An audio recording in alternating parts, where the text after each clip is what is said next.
మారు మనస్సు అనగానే ఒక్కటే కాదు తమ్ముడా, మారు మనస్సులో విభాగాలున్నాయి. విశ్వాసం అనగానే ఒక్కటే కాదు చెల్లెమ్మ, విశ్వాసముల విభాగాలున్నాయి. బాప్తిస్మం అనగానే ఒక్కటే కాదు తమ్ముడు, బాప్తిస్మముల విభాగాలున్నాయి. హస్త నిక్షేపణ అనగానే ఒక్కటే కాదు చెల్లెమ్మ, హస్త నిక్షేపణల విభాగాలున్నాయి. మృతుల పునరుద్ధానం అంటే ఒక్కటే కాదు తమ్ముడు, అందులో విభాగాలున్నాయి. నిత్యమైన తీర్పు అంటే ఒక్కటే కాదమ్మా, అందులో అనేక విభాగాలు ఉన్నాయి.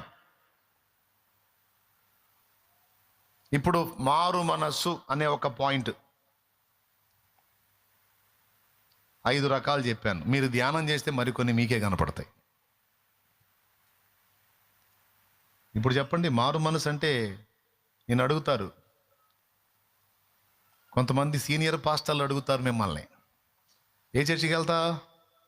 నేను తండ్రి సన్నిధికి వెళ్తానండి. ఆహా, అడిగి వెళ్తావా?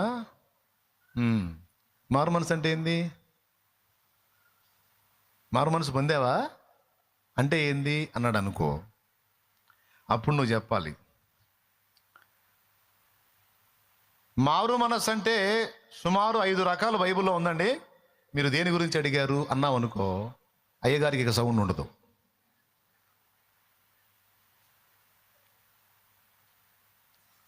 మారు మనసు పొందావా అన్నప్పుడు ఏ విషయములో అని అడిగావు అనుకో, ఎన్ని విషయాలు ఉన్నాయి ఏంది?